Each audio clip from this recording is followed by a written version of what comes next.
لا إله إلا الله محمد رسول الله.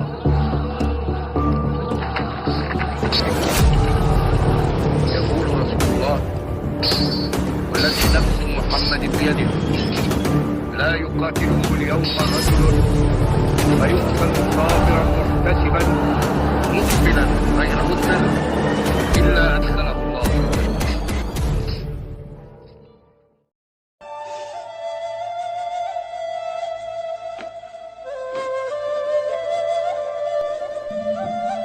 Kisah ini diabadikan oleh Allah Subhanahu wa taala dalam Al-Qur'an surat Al-Baqarah ayat 260, di mana Allah Subhanahu wa taala berfirman, "Wa idz qala Ibrahimu rabbi arini kaifa tuhyil mauta." Qala awalam tu'min? Qala bala walakin liyatma'inna qalbi. Qala fahud arba'atan minat thairi fasuruhunna ilaika maj'al ala kulli jabalin minhunna juz'an thumma du'uhunna ya'tinaka sa'ya wa'lam annallaha azizun hakim. Wa idh qala Ibrahimu, dan ingatlah ketika Ibrahim berkata, Rabbi arini, ya Tuhanku, perlihatkan kepadaku, kaifa tuhyil mauta, bagaimana engkau menghidupkan orang yang sudah mati. Allah menjawab, qala awalam tu'min, apakah engkau tidak percaya? Apakah engkau enggak yakin dengan kekuasaanku, kata Allah. Nabi Ibrahim kemudian menjawab, qala bala walakin liyatma'inna qalbi. Wahai Allah, aku percaya, tetapi agar aku semakin tenang, mantap hatiku akan kekuasaanmu. Qala fahud, kata Allah, qala fahud arba'atan minat thairi. Kalau begitu, kata Allah, ambillah olehmu arba'atan, 4 ekor, minat thairi, dari seekor burung, 4 ekor burung, fasuruhunna, lalu cincanglah keempat-empatnya itu,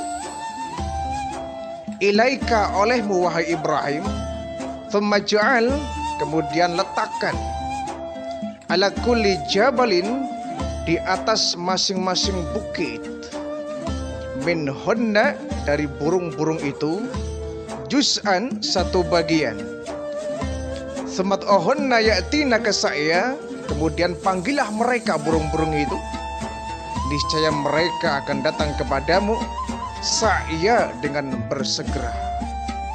Wa'lam annallaha azizun hakim, dan ketahuilah sesungguhnya Allah maha perkasa lagi maha bijaksana. Jadi ada cuplikan kisah dari Nabi Ibrahim alaihissalam. Satu hari, dalam riwayat ya, Nabi Ibrahim sedang berjalan di tepian bukit ya. Nah, kemudian beliau melihat ada bangkai ya, ada bangkai hewan yang sudah membusuk dan sudah hancur daging-dagingnya itu. Nabi Ibrahim berpikir, Allah, apa iya ini bangkai sudah hancur begini, sudah nggak berbentuk, lalu bagaimana caranya Allah menghidupkan kembali? Bagaimana caranya Allah bisa menyempurnakan kembali hidup seperti semula? Bangkai sudah hancur begini. Nah, kemudian Nabi Ibrahim berkata kepada Allah, ya, wahai Allah, Rabbi arini kaifa tuhyil mauta. Wahai Allah, kiranya engkau sudi memperlihatkan kepadaku bagaimana engkau menghidupkan orang yang mati. Aku ingin tahu ya Allah, bagaimana caramu menghidupkan orang yang sudah mati. Aku ingin tahu prosesnya di depan mataku, bagaimana engkau menghidupkan orang yang sudah mati. Allah kemudian menjawab, awalam tu'min, hai Ibrahim, Apakah engkau nggak percaya? Apakah kau kurang percaya akan kekuasaanku? Nabi Ibrahim menjawab, bala, percaya ya Allah. Aku percaya ya Allah. Walakin lihat ma'inna qalbi, tetapi lebih untuk menenangkan jiwaku, menenteramkan hatiku, supaya agar mantap imanku, mantap akidahku. Aku ingin ya Allah engkau bisa menunjukkan kepadaku bagaimana caramu menghidupkan makhluk-makhluk yang sudah mati. Tentu ini bukan berarti Nabi Ibrahim gak percaya ya. Bukan berarti Nabi Ibrahim tidak percaya, tidak iman, bukan. Tetapi agar lebih meningkatkan, memantapkan, mengkuatkan, mengkokohkan iman dari Nabi Ibrahim. Sementara kita tahu ya, Nabi Ibrahim itu kan seorang yang sudah teruji betul keimanannya itu. Abul Anbiya ya, sebagai bapaknya para nabi itu. Bapaknya para nabi. Karena memang sejarah membuktikan bahwa banyak nabi-nabi yang lahir setelah beliau yang merupakan darah daging Nabi Ibrahim. Dari Nabi Ismail, Nabi Ishak, Nabi Yakub, Nabi Yusuf, Nabi Ayub, semuanya itu berdarah dari keluarga Nabi Ibrahim alaihissalam. Sehingga dikatakan bahwa Nabi Ibrahim adalah Abul Anbiya, bapaknya para nabi. Dan sudah teruji betul ya ketika beliau diperintahkan untuk memotong leher Ismail, dilaksanakan dengan sebaik-baiknya itu. Dibakar hidup-hidup beliau pun berani. Sudah teruji betul. Jadi kisah ini bukan berarti Nabi Ibrahim gak percaya kepada Allah, tapi tidak. Sekedar untuk memantapkan imannya. Ya. Di sini bahasanya adalah lihat ma'inna qalbi, untuk menenangkan hatiku, untuk menguatkan imanku, menentamkan jiwaku supaya tentram, betul-betul menyaksikan kekuasaan Allah di mata kepalanya sendiri. Baik kata Allah, fakhudh arba'atan minat thair. Kalau begitu wahai Ibrahim, kau ambil 4 ekor burung. 4 ekor burung kau cari, kau ambil. Nah, ada satu riwayat yang menjelaskan bahwa ketika Nabi Ibrahim sudah dapat 4 ekor burung ini, beliau sebelumnya latih dulu, dilatih terbang ya. Agar ketika Nabi Ibrahim memberikan isyarat ya, kode, si burung itu bisa mendekati Nabi Ibrahim alaihissalam. Dilatih dulu. Ketika 4 ekor burung sudah dilatih dengan sebaik-baiknya, maka Nabi Ibrahim membawa 4 ekor burung itu di atas bukit. Nah, kemudian kata Allah, fasurhanna ilaika, dan cincanglah 4 ekor burung itu. Kau cincang, kau mutilasi, kau hancurkan, kau robek-robek. Kau cincang sampai lembut. Kepalanya kau cincang, kakinya kau cincang, ekornya, badannya, bahkan sekujur tubuhnya silakan kau cincang. Ya, kau cincang sampai tidak berbentuk burung. Famaj'al ala kulli jabalin minhunna. Kemudian setelah engkau cincang, kau taruh burung yang sudah kau cincang itu di atas bukit. Ala kulli jabalin, di atas masing-masing bukit, minhunna, dari burung itu. Jadi setelah kau cincang burung itu ya, kau taruh di atas bukit. Jangan kau kumpulkan, kau sebar ya. Kau sebar cincangan daging burung itu di setiap bukit satu ya, satu tumpuk sampai 4 tumpuk ya. Jadi terpisah di beberapa bukit itu cincangan burung tadi. Nah, setelah dicincang kemudian oleh beliau ya, ditaruh di beberapa bukit.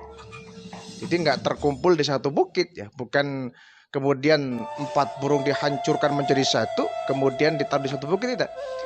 4 burung dihancurkan, dicincang, kemudian mencari, dipisah-pisah di beberapa bukit. Satu bagian, ya. Sudah dicincang lembut. Kemudian oleh Nabi Ibrahim, ya, "Sammat ahunna ya'tinaka sa'ya."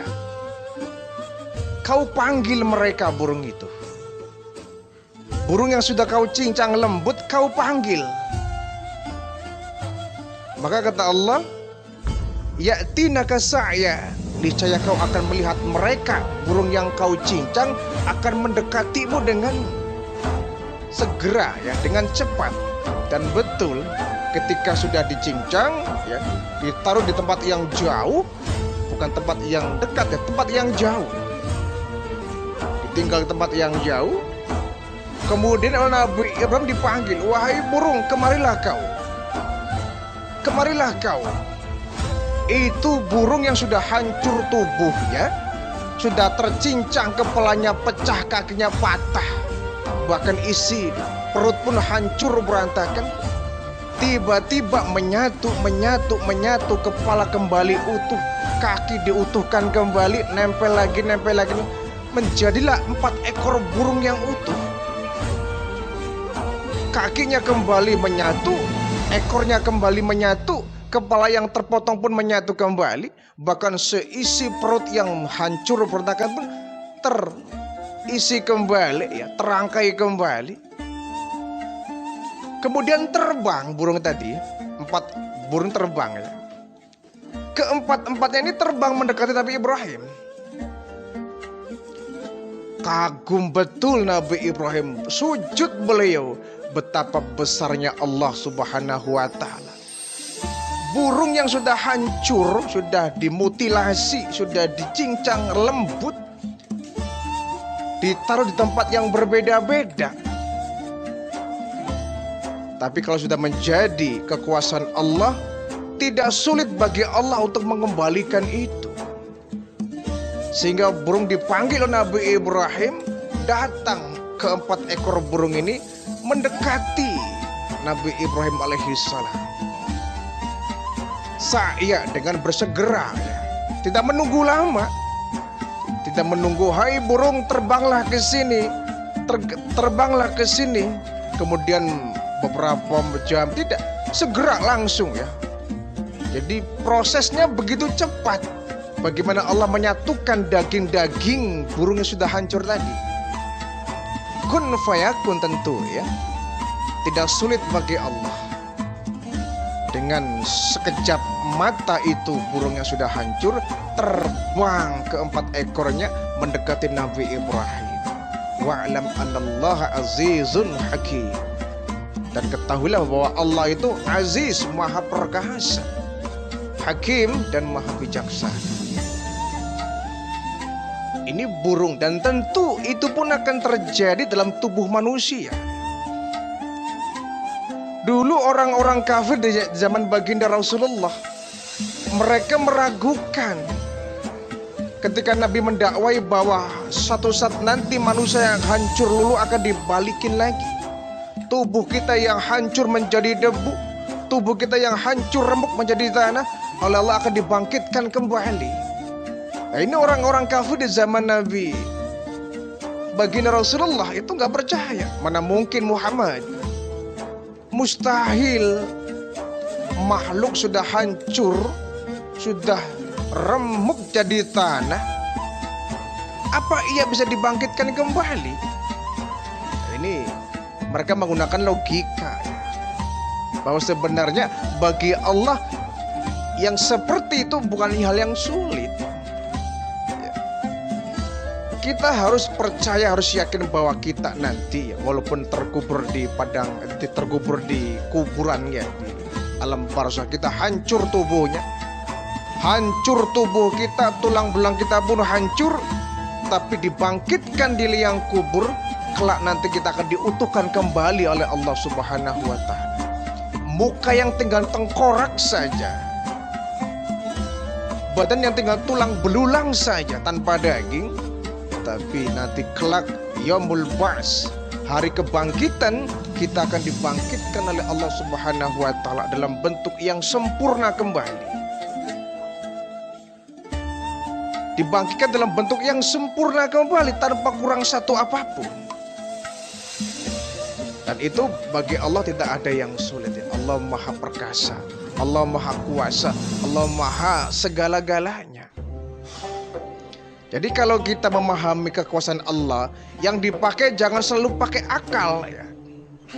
Akal terlalu kecil kalau harus mengamati, menganalisa kebesaran Allah. Terlalu kecil dimensi akal ini. Dimensi otak terlalu sempit kalau harus menelaah, meneliti, merenungi, apalagi menganalisa tadi kebesaran Allah Subhanahu wa taala. Tetapi yang kita kedepankan adalah iman. Yang kita kedepankan adalah iman. Kalau sudah menggunakan iman, maka sesuatu yang tidak mungkin menurut otak, tapi pasti akan mungkin menurut iman. Yang menurut otak itu impossible, mustahil menurut otak, tapi kalau sudah iman yang bicara, tidak ada hal yang mustahil. Laki-laki dan perempuan ya. Seorang perempuan kan tidak mungkin bisa mengandung ya, kalau indung telurnya nggak bertemu dengan spermatozoa. Bagaimana mungkin indung telur bisa berbuah menjadi embrio, menjadi bayi, kalau tidak dibuahi oleh sperma dari laki-laki? Nggak masuk akal, nggak mungkin, nggak masuk rasio. Mustahil itu. Kata otak gitu. Tapi kalau kata iman bisa jadi. Allah yang mau, tidak ada yang nggak mungkin. Maryam ya, ibunda Nabi Isa alaihissalam, wanita yang suci, belum pernah kesentuh laki-laki, belum pernah dijamah seorang laki-laki, belum pernah nikah dengan seorang laki-laki, dan belum pernah hubungan badan dengan seorang laki-laki. Kok bisa Siti Maryam bisa mengandung seorang anak? Bukan pakai akal, tapi pakainya iman. Bukan pakai rasio, buntu. Menggunakan rasio, buntu. Tapi menggunakannya adalah iman. Bagaimana proses terjadinya embrio Nabi Isa alaihi salam dipandang dari segi kedokteran? Buntu. Buntu. Tapi dikajinya melalui iman ya. Dimensinya dimensi iman. Kalau dimensi iman, sesuatu yang tidak mungkin pasti terjadi. Jadi tidak semua hal-hal yang tidak mungkin ya, tidak semua yang kata rasio tidak mungkin itu nggak akan terjadi. Karena tadi kekuasaan Allah, maha besarnya Allah, jangan selalu kita telaah menggunakan akal dan otak. Harus tahu diri ya. Kapan otak bisa bekerja, kapan otak harus minggir, iman yang bekerja. Ya sama dengan peristiwa ketika baginda Rasulullah ya, Isra Mi'raj. Itu kan secara akal nggak mungkin. Apa iya Rasulullah dari Masjidil Haram sampai Al-Aqsa di Palestina, jarak yang begitu jauh, Nabi kemudian dibawa terbang dari langit pertama, langit kedua sampai langit ketujuh. Itu kan nggak mungkin. Berjumpa dengan Allah, melihat surga, melihat neraka, tempat yang begitu jauh, menembus aras, tapi pasti terjadi. Yang Allah mau terjadi. Jadi akal tidak bisa menerka semua itu. Menggunakan adalah orientasi iman. Pun demikian kisah dari Nabi Ibrahim ini, bahwa yang terjadi yang menurut akal tidak mungkin, tapi kata Allah mungkin pasti terjadi. Nabi Ibrahim untuk memantapkan imannya, beliau minta, ya Allah, tolong ya Allah, kiranya engkau bisa ya, memperlihatkan kepadaku bagaimana engkau menghidupkan makhlukmu yang sudah mati, yang sudah hancur, bisa menyatu kembali. Terbukti 4 ekor burung tadi yang dicincang lembut bisa oleh Allah dihidupkan kembali, terbang mendekati Nabi Ibrahim alaihissalam. Ini menjadi sebuah pelajaran bagi kita ya, bahwa kita harus percaya akan kekuasaan Allah. Kita harus yakin Allah berbuat sesuatu yang tidak mungkin dikerjakan oleh manusia, bagi Allah pasti mungkin.